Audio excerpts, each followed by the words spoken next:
What is going on, you guys? Welcome back to another video. Today, I want to talk to you about how to get over your ex. So, if you feel like you still can't get over your ex, or you keep obsessing over them, or if the fact that that relationship ended is still holding you back from being able to build new relationships, it's still holding you back from being able to meet new people and actually give them a real chance, this video is going to be for you. So, here are four no bullshit ways on how to be able to get over your ex and how to be able to move on with your life. So without further ado, let's just jump right into this video. Number one, and this is a crucial step of the entire process. So if you have to start somewhere, this is the step that you start with.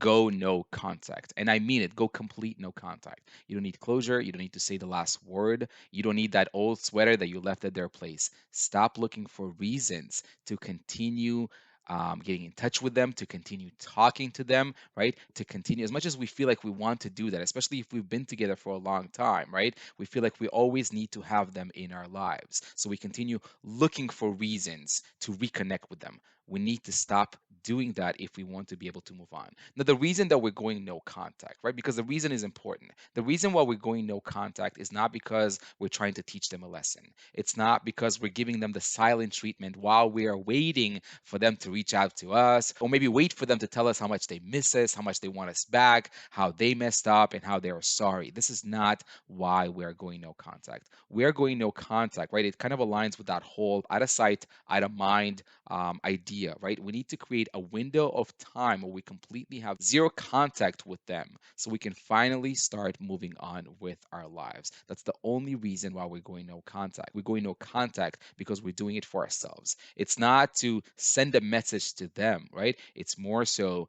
to create an opportunity and create the time and the space that we need in order to be able to move on. Now, by extension to that whole no contact rule, right? I also feel like it's very important to mention that we also need to completely remove them from our lives as much as possible, right? So if that means that we need to unfollow them on social media because we keep checking out their profiles, then we need to do that. If that means that we need to block them because from time to time they keep reaching out to us, right? Then we need to do that. If that means that we need to stop going to that coffee shop where we feel like, we always run into them because that was their favorite place and we accidentally bump into them from time to time, then that means that we need to stop going to that place, at least in the short term, right? If that means that we need to stop hanging out with certain common friends that always bring them with them, or maybe the conversations are always about that person that we broke up with, then we need to stop hanging out with these people, at least in the short term. We need to completely remove them from our lives as much as possible. Tip and step number two is all about acceptance. Accept the fact that this relationship is now over. But even beyond that, accept the fact that everything within our lives, right? Everything within our lives, including our lives, has a beginning and an end, right? And our romantic relationships, or any sort of relationships for that matter, are no exception to that rule. Every single relationship that you are ever going to be with is going to come to an end at some point. It is not a good thing, it is not a bad thing, it's just the way it is. And understand the fact and accept the fact that we never know how things are going to affect us in the long term. Number three, and I know a lot of people really struggle with this one, accept the fact, right, that it's completely normal and it is completely okay, especially if you have been together for a minute. It's completely okay if you still have residual feelings for them. See, if you've been together for a little while, there are your comfort zone. We get used to them. We have been building that emotional attachment, that hormonal connection with them over time. It is completely normal, okay? It is completely natural that you still have residual feelings for them.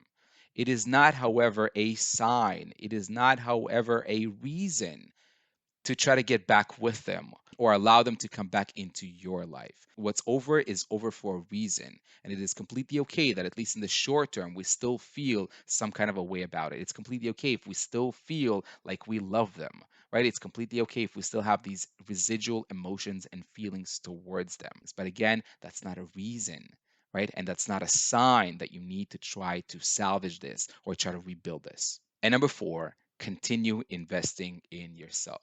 So whether that means continuing to invest in your business or your job, your career, or your fitness, right? Your hobbies, your interests, right? Or spending time with your friends or your family, or even putting yourself out there and dating new people, right? Honing and sharpening those dating skills, getting better at flirting, getting better at putting yourself out there, rebuilding up your confidence, right? Practicing setting boundaries, etc., etc.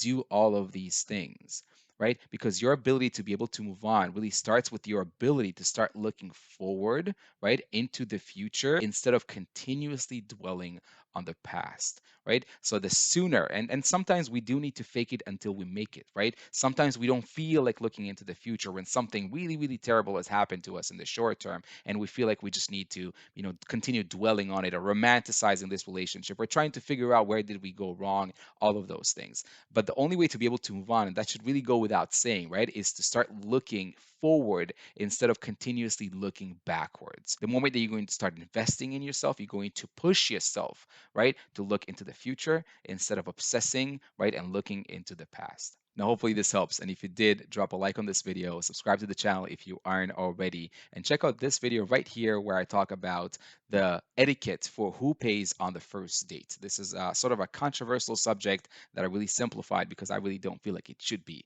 a controversial subject. I'll see you guys in my next video. Peace.